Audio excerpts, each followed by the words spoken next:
Hi, Hi, what's your name? Alisa. And what's your movement background? I do a lot of choreography, dancing, street styles choreography, and that's my primary movement background. I've dabbled in some other things, but honestly, nothing really very seriously. What gets you excited about dancing? Wow. I don't know. It's very addicting. I don't know what it is. I just feel like by the time I reach the end of a class, I normally just take class. I feel like I unlock something in my body and in myself, and the more that I do it, the more that I find I can access new pathways of being.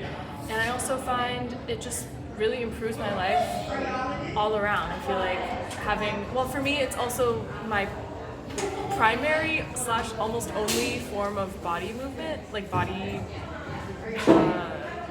related activity, and so a lot of what I like about dance is also just what I like about moving with my body and exploring in general, which is getting to know the self and experience life in a different way, and experience new things that I wouldn't experience in my normal life at my desk job.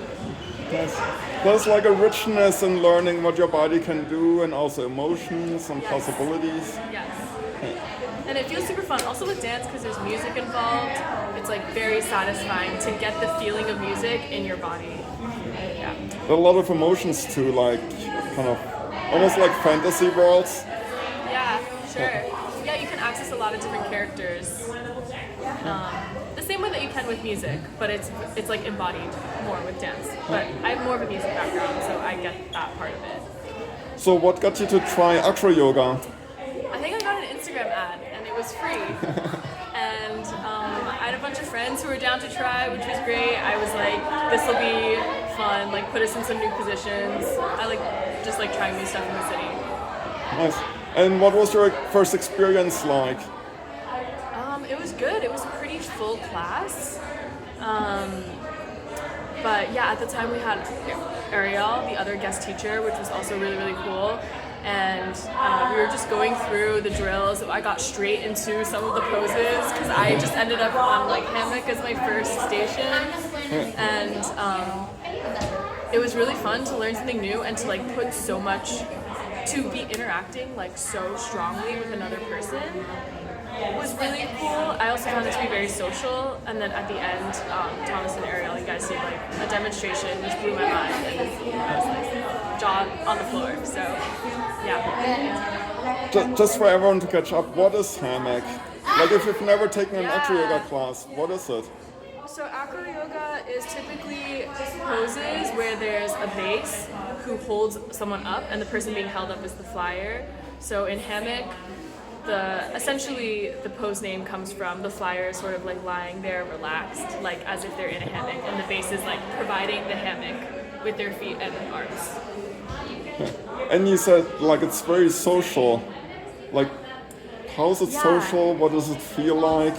Well, in class we kind of go around and we sort of alternate partners, so you get to meet a lot of people, but because you're honestly doing a lot of physical touch and finding new ways of figuring out your body and your body alignment together, it can be quite intimate. You're getting your feet all up in people's hips, and it's definitely a way to make friends. I think for me, I found that to be true. You said it's sometimes kind of intimate touch. Did it feel uncomfortable in the beginning, or is it a plus, or what's your relationship to touch and working physically with strangers in the beginning until they become friends, as you say? Right. I think it definitely depends on the person, and it also depends on who is the other part of the exchange.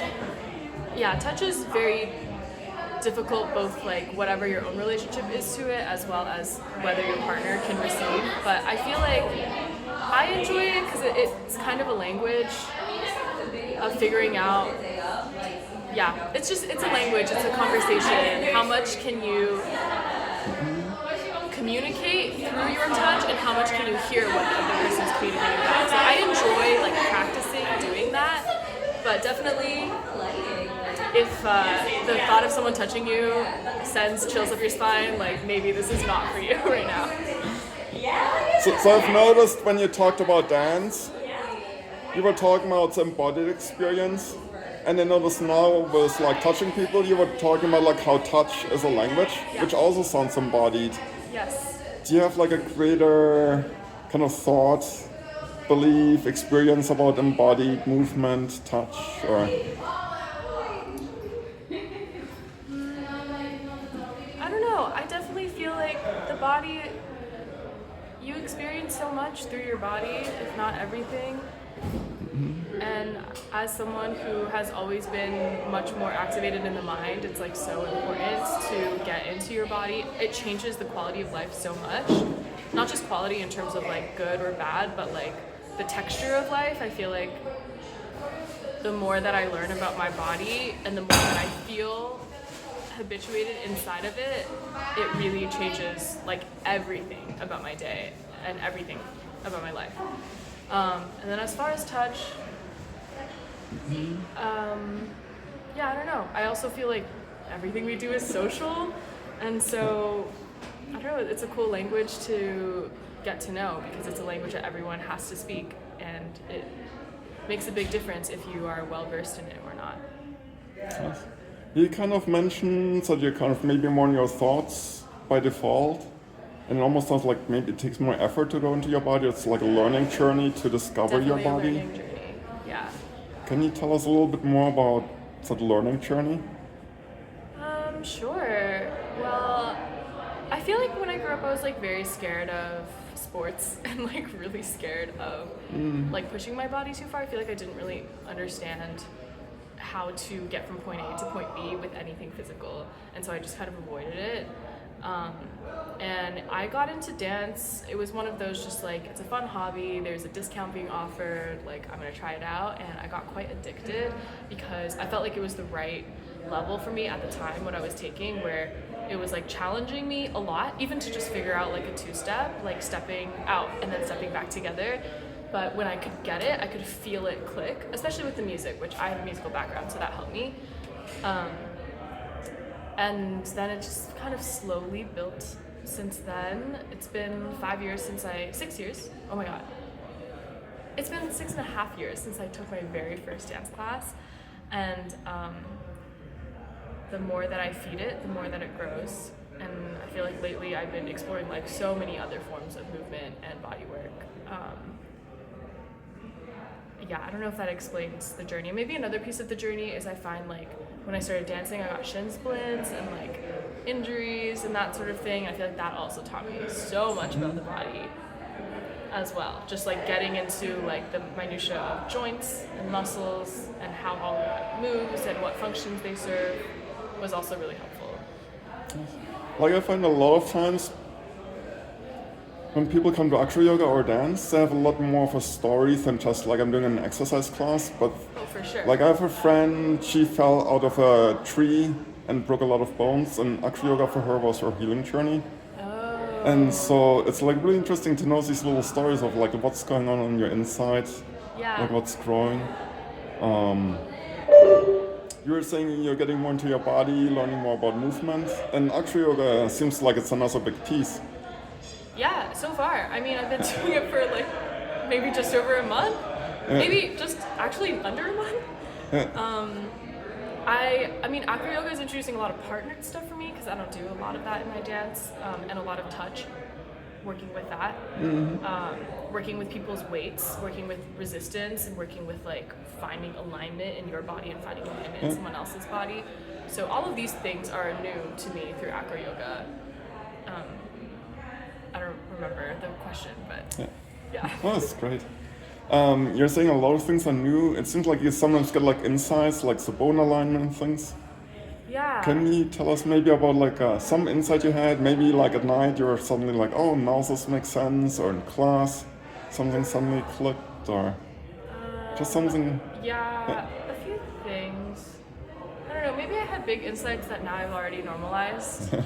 All I can remember are like, I feel like as a flyer, one big thing was like, I understand as a flyer you have to stay very still, and I thought I was doing that, but I found that I actually could be even more still, and I didn't realize, especially, I think I only really figured this out when I was basing, how much of a difference it makes if the flyer is like fully still, getting in and getting out of the pose.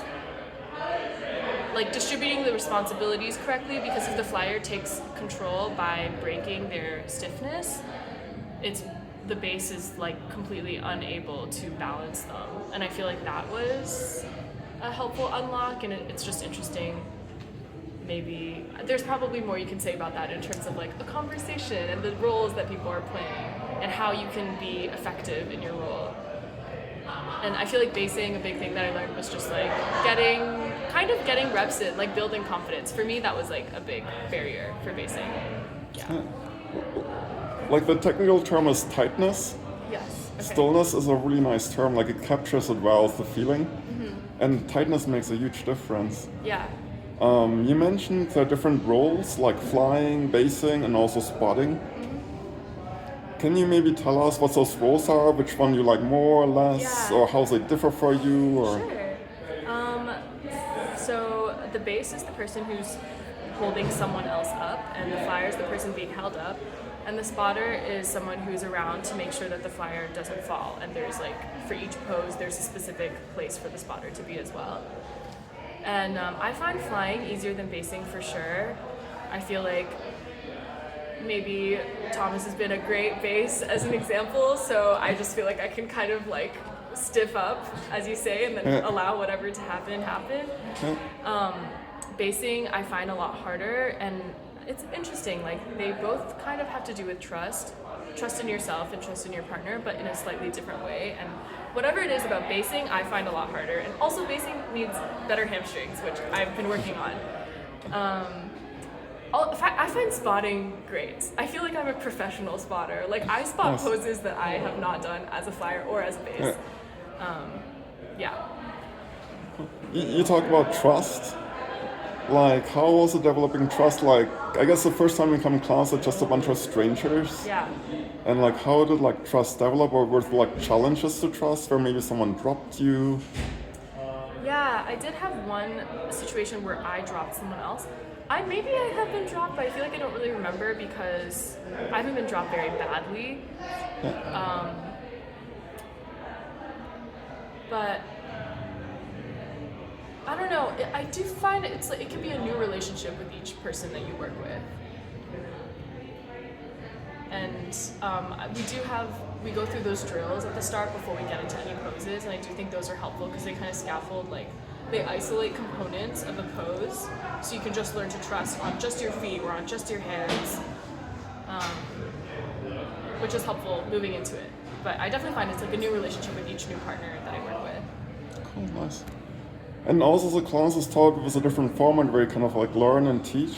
Can you explain to us like how it works and what you think of it, or experiences you had? So there's a bunch of different stations that get set up at the start, and there's a drill at each station, and people who know those drills go there and they teach. And then for newcomers, they kind of cycle through the stations, and as you get to a station, you get taught the drill, you learn it, and then you stay there, and the person who is teaching can move on, and a new person can come to you and teach. And then as this goes, there's sort of like a round where that's happening, and then people who have learned all of them start learning more poses, and so we set up like a new round of stations, and this way everyone, it becomes quite self-guided because you can sort of just go to a station and learn the thing that you don't know.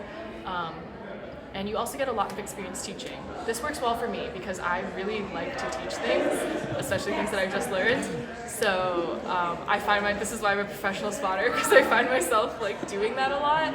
And I do think it's fun for the flexibility. I do find it can be a mixed bag because my friends come with me to class and we can have like very different journeys in the same class and very different experiences, and we've done like very different poses and had different, sometimes even like instructions. So there's definitely a greater variety in that kind of structure. But I do like it because I do feel like I engaged all the time.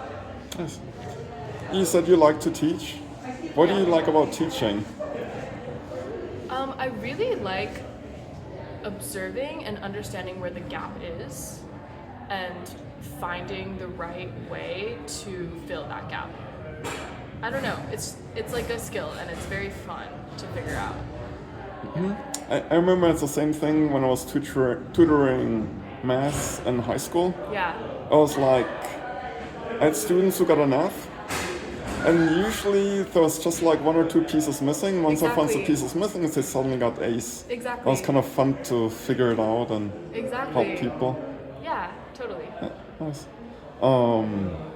Do you have any, let's close on, do you have any advice for someone who hasn't tried acro yoga yet? Or like what advice would you have given yourself if you were about to go to your first class? Work on your hamstring flexibility. That's gonna serve a lot, hamstring flexibility and strength. But I feel like just going in with, I feel like if you want to be there, that's good enough.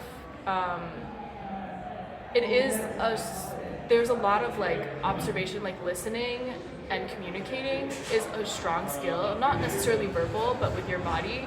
But I feel like you can pick those things up if you're very committed to being there and you feel like you'll enjoy it. Like, as long as you're not checked out, I think you can kind of learn something new. Yeah. Awesome. Thank you very much. Yeah, thank you.